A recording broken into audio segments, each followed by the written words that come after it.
ہم جو قربانی کرنے جا رہے ہیں یہ قربانی دراصل ابراہیم علیہ السلام کی اس اصل قربانی کی نقل اتارنے جا رہے ہیں۔ نقل اتارنے کی بھی کوئی حقیقت ہوتی ہے۔ ہماری اس نقل کی اصل حقیقت یہ ہے کہ جب ہم قربانی کر رہے ہوں اس وقت ہمارے دل میں جذبہ یہ ہو کہ اے اللہ، جیسے تیرے خلیل ابراہیم علیہ السلام نے تیرے حکم پر اپنے بیٹے کو قربان کر دیا، اپنے ذات میں وہ قربان کر چکے، اے اللہ تو نے اس بیٹے کی جان کا بدل ایک جانور کو بنایا، ہم جو قربانی کر رہے ہیں یہ جان کا بدل ہے۔ اے اللہ، جیسے ابراہیم علیہ السلام نے اپنے جذبات کی قربانی دی، جیسے ابراہیم علیہ السلام نے اپنی خواہشات کی قربانی دی کہ وہ بیٹا جو ان کی دعاؤں کا ثمر ہے، اللہ جل شانہ نے بڑی دعاؤں کے بعد ان کو عطا فرمایا ہے، اسی کو ذبح کرنے کا حکم ہے، لیکن ابراہیم علیہ السلام نے پلٹ کے اللہ جل شانہ سے نہیں پوچھا کہ یہ حکم بڑا عجیب و غریب ہے، عقل سے باہر کیوں دیا جا رہا۔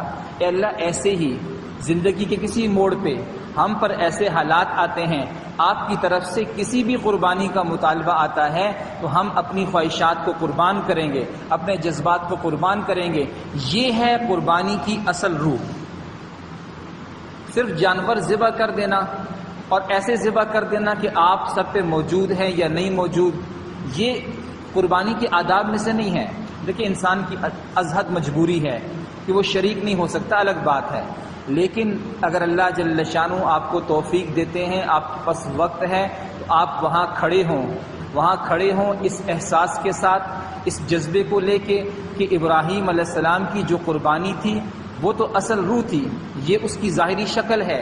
اے اللہ، ہمیں بھی وہ جذبہ عطا فرما، ہمیں بھی ایسی فرما برداری عطا فرما۔ اور پھر دیکھیں، آپ اپنے قربانی کے جانور کے پاس موجود ہوتے ہیں تو جو خلوص، جو امنگ، جو جذبہ آپ کا اس وقت ہوتا ہے، اور قربانی کا جو فلسفہ ہے، جو مقصد ہے، اس کی تکمیل اس وقت جو ہوتی ہے کہ آپ خود موجود ہیں، آپ دور ہوں، کبھی ایسے نہیں ہو سکتا۔ قربانی ہو جائے گی، آپ کو اجر و ثواب بھی مل جائے گا، لیکن اگر قربانی ان آداب کے ساتھ ہوگی تو یہ قربانی اللہ جل شانہ کے ہاں بڑے اعلیٰ درجے کی مقبول قربانی ہے۔ نبی کریم صلی اللہ علیہ وسلم نے اپنی بیٹی فاطمہ رضی اللہ عنہا فرمایا کہ اے فاطمہ، اٹھو، اپنے قربانی کے جانور کے پاس کھڑی ہو جاؤ اور اس کو ذبح ہوتے ہوئے دیکھو، ذبح ہوتے ہوئے دیکھو، اس کے خون کا جو پہلا قطرہ زمین پر گرے گا، اللہ جل شانہ تمہارے سارے گناہوں کو معاف فرما دیں گے۔ انہوں نے عرض کی، اے اللہ کے رسول صلی اللہ علیہ وسلم، وہ بھی تو اس شفیق نبی کی بیٹی تھی کہ جن کو ہر وقت امت کا درد سوار رہتا تھا، تو وہ جذبات تو بیٹی کے اندر بھی تھے۔ کہا کہ اے اللہ کے رسول صلی اللہ علیہ وسلم، یہ بتلائیے کیا یہ فضیلت کہ میں قربانی کے جانور کے پاس کھڑی ہوں، میں اس کو ذبح ہوتے دیکھوں، اس کے خون کا پہلا قطرہ زمین پہ گرے، میرے گناہ معاف، کیا یہ ہم اہل بیت کے لیے ہے یا سارے مسلمانوں کے لیے ہے؟ تو رسول اللہ صلی اللہ علیہ وسلم نے فرمایا، ہمارے لیے بھی اور سارے مسلمانوں کے لیے بھی، جو بھی قربانی کرے گا اللہ جل شانہ اس کو یہ اجر و ثواب عطا فرمائیں گے۔ تو کتنا بڑا اجر ہے، لیکن ساتھ یہ فرمایا، اے فاطمہ اٹھو، اے فاطمہ اٹھو، اپنے قربانی کے جانور کے پاس کھڑی ہو جاؤ، اس کو ذبح ہوتے ہوئے دیکھو۔ تو ہم میں سے جو بھی اس پہ قدرت رکھتا ہے کہ وہ قربانی کے جانور کے پاس موجود ہو، ضرور موجود ہوں، ضرور موجود ہوں۔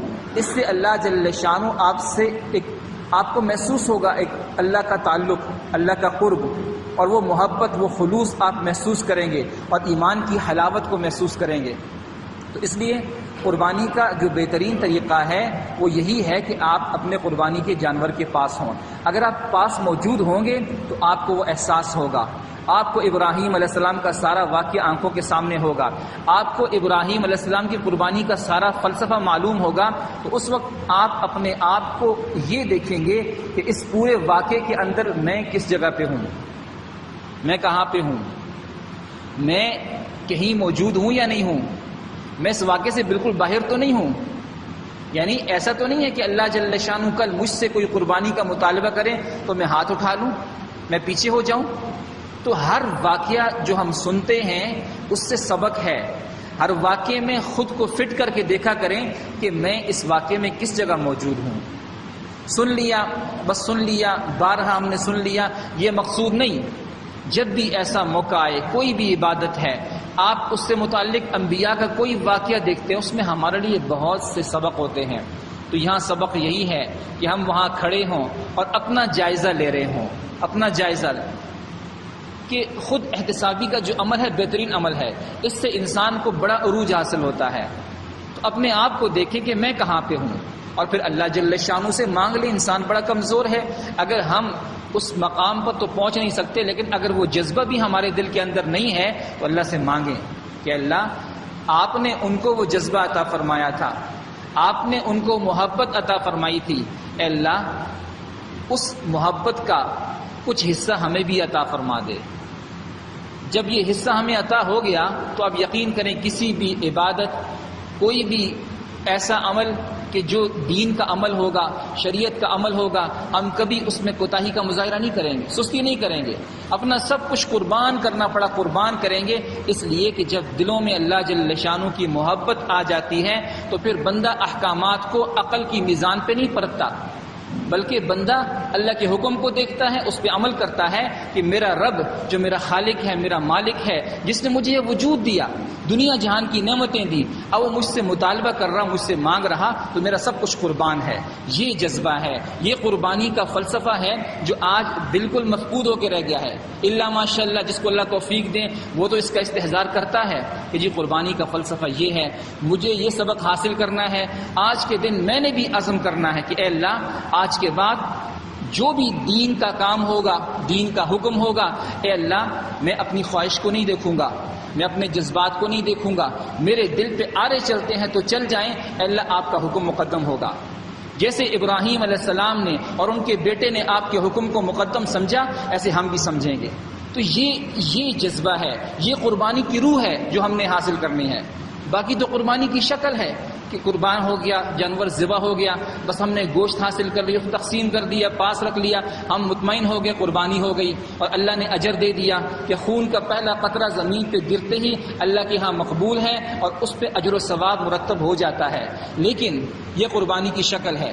ہر عمل کی ایک شکل ہوتی ہے، ایک روح ہوتی ہے. ہم نے شکل تک محدود نہیں رہنا، ہم نے اس کی روح کو حاصل کرنا ہے، اور اس کی روح کو حاصل کریں گے تو یقین کیجئے ہماری اپنی روح کی صفائی کا ذریعہ ہے، ہمارے اپنی روح کے نور کا ذریعہ ہے، ہمارے باطن کا یہ نور ہے کہ ہم ہر عمل کی جو ظاہری شکل ہے اس کو چھوڑ کے، وہ تو شکل تو حاصل ہوگی، شکل تو ضروری ہے، لیکن شکل کے بعد ہم نظر روح پہ رکھیں اس عمل کی روح کیا ہے. اس عمل کی روح یہ ہے کہ ہم اپنا وہ جذبہ پیدا کریں جو ابراہیم علیہ السلام کا جذبہ تھا. اگر نہیں ہے تو اللہ جل شانہ سے اس جذبے کو ہم مانگا کریں. تو سامعین محترم، یہ قربانی بڑا عظیم الشان عمل ہے. ادھر بندہ جانور کے گلے پہ چھری چلاتا ہے، ادھر اللہ کے ہاں مقبول ہو جاتی ہے. گویا اللہ جل شانہ اس پہ اپنا ہاتھ رکھ دیتے ہیں. علامہ رومی رحمہ اللہ ایک مثال سے بات کو سمجھاتے ہیں. فرماتے ہیں کہ پہلے زمانے میں بادشاہ ہوا کرتے تھے تو کئی لوگ ان سے ملنے جاتے تھے تو کوئی تحفہ، ہدیہ، نذرانہ ساتھ لے کے جاتے تھے. اب اس لیے نہیں کہ بادشاہ کو اس ہدیے کی ضرورت ہے، بادشاہ کے پاس تو ساری بادشاہی موجود ہے، لیکن اس لیے کہ میرے اس ہدیے سے بادشاہ راضی ہوگا، خوش ہوگا، مجھے اس کا قرب حاصل ہوگا، مجھ سے محبت کرے گا اور مجھے کچھ نہ کچھ عطا کرے گا. ظاہری بات ہے بادشاہ کو ہدیہ تو چھوٹا سا، وہ کئی گنا بڑھ کے دے گا، اپنی شان کے مطابق دے گا. تو یہ لالچ بھی لوگوں کے دلوں میں ہوا کرتی تھی. تو اسی بات کو سامنے رکھ کے وہ ایک واقعہ بیان کرتے ہیں کہ بغداد میں ایک دیہات تھا جس میں ایک دیہاتی شخص کے دل میں خیال آیا کہ میں خلیفہ سے ملنے جاؤں. تو وہ سوچنے لگا کہ میں خلیفہ سے ملنے جاؤں گا. اس وقت کا خلیفہ اس وقت کے خلیفہ کی طرح نہیں تھا، آج کے بادشاہ کی طرح نہیں تھا کہ چھوٹی سی سلطنت، نہیں، بلکہ اس وقت جو بغداد کا خلیفہ تھا آدھی دنیا سے بھی زیادہ کا وہ حکمران تھا. تو کہا جی میں اس سے ملنے جاؤں تو میں کیا لے کے جاؤں؟ اور اس وقت یہ بھی نہیں تھا کہ غریب آدمی ہے، جس کی رسائی نہیں ہے، تعلق نہیں ہے، وہ بادشاہ تک نہیں، جو بھی آتا تھا بادشاہ اس سے ملتا تھا. تو میں بادشاہ سے ملنے جاؤں، میں کیا لے کے جاؤں جس سے وہ راضی ہو جائے، خوش ہو جائے. سوچتا رہا، پھر بیوی سے پوچھا.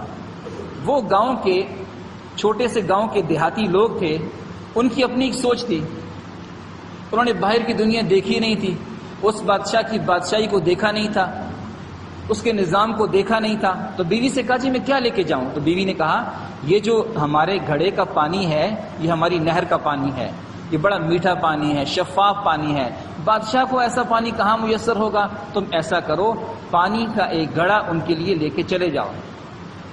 بڑا خوش ہوا کہ واقعتاً بادشاہ کو ایسا پانی کہاں، ہماری نہر کا پانی تو بڑا ہی میٹھا ہے، بڑا صاف، بادشاہ بڑا خوش ہو جائے گا۔ تو اس نے اس کو بند کیا، اس گھڑے کو بند کیا اور اس کو اٹھایا، چل پڑا۔ اس زمانے میں ہوائی جہاز تو نہیں ہوتے تھے، نہ ہی ریل گاڑی، نہ ہی کوئی اور سواری، اونٹ ہوتے تھے یا پیدل سفر ہوتا تھا۔ تو وہ روانہ ہو گیا اپنے سفر پہ، کافی دن کا سفر ہوا۔ وہ جو مٹی کا گھڑا تھا اس پہ مٹی کی تہیں جم گئیں، گرد و غبار اڑتا رہا، اس پہ جمتا رہا، پانی بند رہا بند رہا بند رہا، کافی دن وہ پانی بوسیدہ ہو گیا، سڑ گیا۔ جب بادشاہ کے دربار میں پہنچا تو بادشاہ سے کہا میں فلاں گاؤں کا رہنے والا ہوں، میں آپ سے ملنے آیا تو سوچا کوئی تحفہ لے کے چلا جاؤں، تو میں یہ آپ کے لیے گھڑا لے کے آیا ہوں، اسے قبول کر لیں۔ بادشاہ نے کہا اس میں کیا ہے؟ کہا جی اس میں میرے گاؤں کا، ہماری نہر کا صاف شفاف میٹھا پانی ہے جو آپ کو کہاں میسر ہو، اس لیے میں آپ کے لیے وہ لے کے آیا ہوں۔ بادشاہ نے کہا کھولو۔ جیسے ہی اس کو کھولا تو وہ بدبودار پانی، سڑا ہوا پانی، اس کی اتنی بدبو وہ پورے محل میں پھیل گئی۔ بادشاہ سمجھ گیا کہ یہ بیچارہ دیہاتی آدمی ہے، اس نے اپنی سوچ کے مطابق جو اس سے ہو اپنی حدود رہتے ہوئے اس نے جو کیا ہے خلوص سے کیا ہے، محبت میں کیا ہے، عقیدت میں کیا ہے، یہ میرا قرب حاصل کرنا چاہتا ہے۔ تو بادشاہ نے ذرا محسوس نہیں کیا۔ اب چاہیے تو یہ تھا کہ بادشاہ اسے گڑے سے میں اٹھا کے باہر پھینکتا کہ یہ کیا بدتمیزی ہے، بے ادبی ہے، لیکن بادشاہ نے کہا جی یہ قبول ہے، ہم نے اسے قبول کر لیا۔ اور پھر کہا جی کہ اس نے پانی کا ایک گھڑا لایا ہے، اس کو اشرفیوں سے بھرا ہوا گھڑا دے دو۔ ایک گھڑا اشرفیوں سے بھرا ہوا اس کو دے دیا گیا اور بادشاہ نے اس کو خوشی خوشی روانہ کیا، ساتھ اپنے ایک خادم کو بھیجا، اپنے ایک نوکر کو بھیجا کہ اس کو جاتے جاتے بات بھی سمجھا دو کہ حقیقت کیا ہے، اور اس کو دجلہ کے کنارے کنارے لے کے جانا، جو بادشاہ کے محل کے اندر تھا، اس کا کچھ حصہ محل کے اندر تھا، کہ اس کو وہاں سے لے کے جانا۔ جیسے ہی وہاں سے چلے تو اس نے پانی کو دیکھا، وہ دیکھ کے اس کو دل کیا کہ پانی پیا جائے، کتنا صاف شفاف پانی ہے۔ تو اس خادم نے کہا کہ آپ اس پانی کو پی کے بھی دیکھو، آپ کو دکھنے میں اچھا لگتا ہے، پی کے اور اچھا لگے گا۔ جیسے ہی اس نے وہ پانی پیا اس کی آنکھیں کھل گئیں، ساری حقیقت اس کے سامنے آ گئی۔ وہ سمجھ گیا کہ بادشاہ نے صرف میرا دل رکھا ہے، جس کے اپنے محل کے اندر اتنا صاف شفاف پانی ہے، جس کو دیکھ کے سرور ملتا ہے، جس کو پی کے بندہ سیراب ہو جاتا ہے، اسے اس بدبودار گھڑے کی کیا ضرورت تھی؟ لیکن اس نے میرا دل رکھا، نہ صرف اس نے مجھے لوٹایا بلکہ اچھے طریقے سے لوٹایا، میرے ہدیے کو قبول کیا۔ تو یہ اس کی کتنی ذرہ نوازی ہے، مجھ پہ کتنا بڑا کرم ہے کہ اس نے میرے ہدیے کو قبول کیا، اگرچہ وہ بدبودار سڑا ہوا پانی تھا، مجھے محسوس بھی نہیں ہونے دیا کہ میں نے کتنی بری حرکت کی ہے۔ پھر فرماتے ہیں علامہ رومی رحمہ اللہ کہ یہی مثال ہماری ہے، ہماری جتنی عبادات ہیں ان کی ساری حقیقت یہ ہے، ہماری عبادات اس مٹی کے گھڑے کے اندر پڑا ہوا جو بدبودار سڑا ہوا پانی ہے، ہماری عبادات کی مثال وہ ہے۔ جب ہم اپنی عبادات کو اللہ کے سامنے پیش کرتے ہیں جو اندر سے بھی بدبودار ہیں اور باہر بھی اس مٹی کے گھڑے کے اوپر پڑی ہوئی مٹی کی تہوں کی طرح ہے، تو اللہ جل شانہ یہ سوچتے ہیں کہ میرا یہ بندہ، اس نے اپنے تئیں جو کر سکتا تھا کیا، اخلاص سے کیا، اس سے اتنا ہی ہو سکتا تھا جو اس نے کیا۔ اللہ جل شانہ نہ صرف قبول فرماتے ہیں بلکہ بڑھ چڑھ کے اس کو اجر و ثواب بھی عطا فرماتے ہیں۔ تو علامہ فرماتے ہیں کہ پہلے زمانوں کے بادشاہوں کا یہ اصول ہوا کرتا تھا کہ جب کوئی ہدیہ لے کے جاتا تو بادشاہ کے سامنے پیش ہوتا، دیکھتا ضرور تھا کہ لایا کیا ہے، اس کے بعد اس پہ اپنا ہاتھ رکھ دیتا تھا۔ وہ ہاتھ رکھنا جو لانے والا ہے اس کے دل میں ایک خوشی کی لہر اٹھتی تھی کہ میرے ہدیے کو قبول کر لیا گیا، تو بادشاہ کا اس ہدیے پہ ہاتھ رکھنا قبولیت کی علامت ہوتا تھا۔ لیکن اس پہ ہاتھ رکھنے کے بعد بادشاہ اسے لیتا نہیں تھا، بادشاہ اسی کو واپس کر دیتا تھا کہ مجھ سے زیادہ تمہیں اس کی ضرورت ہے، تم استعمال کرو۔ تمہارے اس تحفے سے ہم راضی ہوئے، خوش ہوئے، اسے وہ واپس کرتا، اپنے پاس سے اس کو ہدیے سے نوازتا۔ تو یہ اس زمانے کے بادشاہوں کا اصول تھا۔ تو علامہ رومی فرماتے ہیں یہاں بھی اسی مثال کو لو، ہم جو قربانی کرتے ہیں جیسے ہی اس کے خون کا پہلا قطرہ زمین پہ گرتا ہے، اللہ جل شانو گویا اس پہ ہاتھ رکھ دیتے ہیں کہ یہ قبول ہے۔ اور اس طرح ہی جس طرح دنیا کا قانون تھا بادشاہوں کا کہ لیتے نہیں تھے، قبول ہے، اب ہم تمہیں اپنے پاس سے دیں گے لیکن یہ تم لے جاؤ، تمہاری ضرورت ہے۔ اللہ فرماتے ہیں لن ینال اللہ لحومها ولا دماؤها ولکن ینالہ التقوی منکم، ہمیں اس کا گوشت اور خون نہیں چاہیے، ہمیں تمہارے دلوں کا تقوی چاہیے۔ ہم یہ دیکھتے ہیں تم نے کس نیت سے، کس ارادے سے قربانی کی ہے۔ اللہ جل شانو یہ دیکھتے ہیں کہ ہمارے دل کے اندر کسی کونے میں کوئی دکھلاوا تو نہیں ہے، ریاکاری تو نہیں ہے، ہم لوگوں کو دکھانے کے لیے قربانی تو نہیں کر رہے۔ اگر ایسا ہے تو پھر اس عمل کی حیثیت نہیں ہے جو ہونی چاہیے۔ اگر ایسا نہیں ہے تو پھر یہ عمل اپنی پوری صحت کے ساتھ اللہ جل شانو کے ہاں مقبول ہے، اللہ جل شانو کے ہاں محبوب ہے۔ تو سامعین محترم، ہم نے یہ قربانی کرنی ہے۔ جس پہ قربانی واجب ہے اس نے بڑے اہتمام سے دل کی رضا کے ساتھ اللہ کی خوشنودی کے لیے اس قربانی کو کرنا ہے، کیونکہ اللہ جل شانو عمل کو دیکھتے ہیں اور اللہ جل شانو کو بندے سے عمل ہی مطلوب ہے۔ اللہ فرماتے ہیں دعوے کرنا چھوڑو، وَقُلِ اعْمَلُوا فَسَيَرَ اللَّهُ عَمَلَكُمْ وَرَسُولُهُ، تم عمل کرو، تمہارا عمل خود بخود دیکھا جائے گا، تمہارے عمل کو ہم دیکھیں گے، اور عمل دیکھ کے اللہ جل شانو بندے کا جو ایمان ہے پھر اس کے بارے میں فیصلہ فرماتے ہیں، اس کو بڑھایا جاتا ہے، اس کے درجے کو بڑھایا جاتا ہے، اس کو روحانیت حاصل ہوتی ہے، اللہ کا قرب حاصل ہوتا ہے۔ تو یہ جو قربانی ہے اس میں ہمارے اندر کی کیفیت کا مطالعہ کیا جاتا ہے، اس کو دیکھا جاتا ہے اس کے اندر کیا ہے۔ اگر اس کے اندر خلوص ہے، اللہ کی محبت ہے، 100% ہم اللہ کی رضا کے لیے قربانی کرتے ہیں۔ اور ویسے بھی سامعین محترم، اگر صرف گوشت کھانے کی بات ہو تو ہم خرید کے بھی تو کھاتے ہیں۔ اللہ جل شانہ موقع بموقع ہر اس شخص کو بھی کھلاتے ہیں جسے میسر نہیں ہوتا، جو خریدنے کی طاقت نہیں رکھتا، وہ بھی تو کھاتا ہے۔ لیکن یہاں جو اس موقع پہ قربانی ہے یہ محض اللہ کی رضا کے لیے، اس کے بعد تو سب کچھ آپ اللہ فرماتے ہیں نہ ہمیں اس کا خون چاہیے، نہ ہمیں اس کا گوشت چاہیے، سب کچھ تمہارا ہے، تم لے جاؤ، ہمیں تمہارے دلوں کا تقوی چاہیے۔ میری گزارش یہ ہے کہ ہم 10 ذی الحج کو اللہ جل شانہ کو اپنے دلوں کا تقوی دکھائیں، یہ دل بالکل صاف ہو، اس میں ریاکاری نہ ہو کہ جو قربانی کرنی ہے فلاں کو دکھانا ہے، فلاں کو معلوم ہو کہ ہم نے قربانی لی ہے، فلاں کو معلوم ہو کہ ہم نے بیل لیا ہے اتنے کا لیا ہے، ہم نے بکرا لیا اتنے کا لیا ہے۔ تو یہ جو اندر میں ہے تو یہ اس ساری عبادت کے فلسفے کو ملیا میٹ کر دیتا ہے۔ تو سامعین محترم، ہم کہیں اللہ بڑی سے بڑی قربانی ہے، اگر میری حیثیت زیادہ دینے کی ہے تو میں اچھی سے اچھی قربانی تیرے راستے میں وقف کروں گا اور تیرے لیے ہوگی، تیرے لیے ہوگی۔ اللہ کو کچھ نہیں چاہیے، اللہ کو ہمارے دلوں کا تقوی چاہیے، اور جتنا یہ تقوی ہوگا تو سامعین محترم اتنا اللہ کے ہاں محبوب ہے، مقبول ہے۔ ان دنوں میں خون بہانے سے بڑھ کے کوئی بھی عمل اللہ جل شانہ کے ہاں محبوب نہیں، لہٰذا ہم اس بات کا استحضار کر لیں کہ ہم نے 100% خالصتاً اللہ جل شانہ کی رضا کے لیے اس قربانی کو کرنا ہے۔ پھر سامعین محترم، اس قربانی کے کچھ آداب ہیں، ہم جو ذبح کرتے ہیں اس کے بھی آداب ہیں۔ ذبح کے آداب جو ہیں ان کو تو بالکل ان کا لحاظ کیا ہی نہیں جاتا۔ یاد رکھیں یہ مسئلہ کہ عام طور پہ دیکھا جاتا ہے کہ جو قصائی ہوتے ہیں، قصاب جانور کے ٹھنڈا ہونے سے پہلے اس کی کھال کھینچنا شروع کر دیتے ہیں، اس لیے کہ انہوں نے بہت سارا کام کرنا ہوتا ہے۔ اس بات کا خیال رکھیں کہ جانور کو خود دیکھیں، یہ آپ کی ذمہ داری ہے، اس کی نہیں ہے، وہ نہیں کرے گا۔ آپ نے دیکھنا ہے کہ جانور ٹھنڈا ہو جائے، اس کے بعد کھال کھینچے۔ جانور کا جسم گرم ہے، کھال کھینچنا حرام ہے، کھال کھینچنا حرام ہے۔ آپ اتنا عظیم الشان عمل کرتے ہو، آپ پیسہ بھی خرچ کرتے ہو، آپ وہاں وقت بھی دیتے ہو، اس کے بعد آپ کا جو عمل ہے وہ حرام ہو تو کیا حیثیت ہے اس کی؟ تو یہ چھوٹی سی بات ہے۔ پہلی بات جو میں نے پہلے عرض کی کہ آپ خود موجود ہو وہاں پہ۔ دوسرے اس بات کا لحاظ رکھیں، اس کو روک لیں، کوئی جلدی نہیں ہے بھائی، آپ اس کو روک لیں، جانور ٹھنڈا ہو جائے اس کے بعد اس کی کھال کو اتارا جائے، اور جانور ٹھنڈا نہیں ہوا اس کا سر اتارنا بھی مکروہ ہے، لیکن قربانی قبول ہو جاتی ہے اس کی حیثیت۔ لیکن ہم دیکھیں اس عمل کے اندر جو اللہ کے لیے ہے، خالص اللہ کے لیے ہے، ہم مکروہ عمل سے بھی بچیں، ہر اس کام سے بچیں جو ناپسندیدہ ہے، برا ہے، اس سے بچائیں اس عمل کو۔ ایسے یہ بھی بتایا گیا کہ ایک جانور کے سامنے دوسرے کو ذبح نہ کیا جائے، اس کا بھی اہتمام کیا کریں، یہ بالکل نہیں ہوتا. اور اس کا بھی اہتمام ہو کہ جانور کے سامنے چھری تیز کرنے سے منع کیا گیا.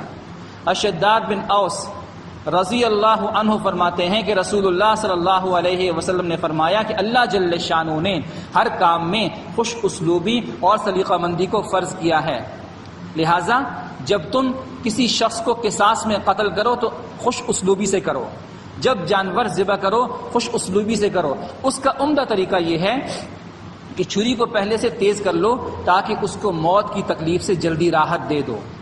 سلیقہ مندی ہر عمل کی جان ہے اور شریعت اس کی بڑی نگہبان ہے. شریعت نے قدم قدم پہ ہر عمل میں اس کی تعلیم دی ہے. تو جانور کا ذبح کرنا اس سے اشرف مخلوق انسان کی غذا کے لیے حلال کیا گیا ہے، لیکن شریعت کہتی ہے اس میں طریقہ یہ رکھو کہ چھری کو پہلے سے تیز کر لو تاکہ جتنی رگیں اس کی کٹنی ہیں جلدی سے کٹ جائیں اور وہ زندگی اور موت کی کشمکش سے جلدی نجات پا لے. تو یہ شریعت کا حکم ہے، یہ ایک سلیقہ مندی ہے، اور سلیقہ مندی ہر عمل کی جان ہے، اس عمل کی بھی جان ہے. اس لیے چھری کو پہلے سے تیز کریں.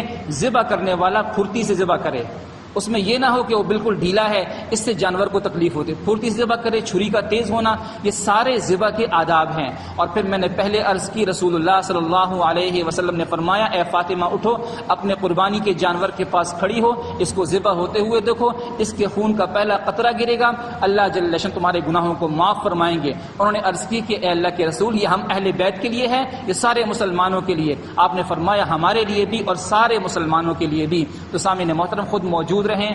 ذبح کرتے وقت ذبح سے پہلے اس کو پانی پلایا جائے. قربانی کی جگہ جانور کو گھسیٹ کے نہ لے کے جائیں، اسے اکرام سے لے کے جائیں. دیکھیں آپ اس کو پہلے لے کے پالتے ہیں، یہ بڑا حسین عمل ہے، بڑا اچھا عمل ہے.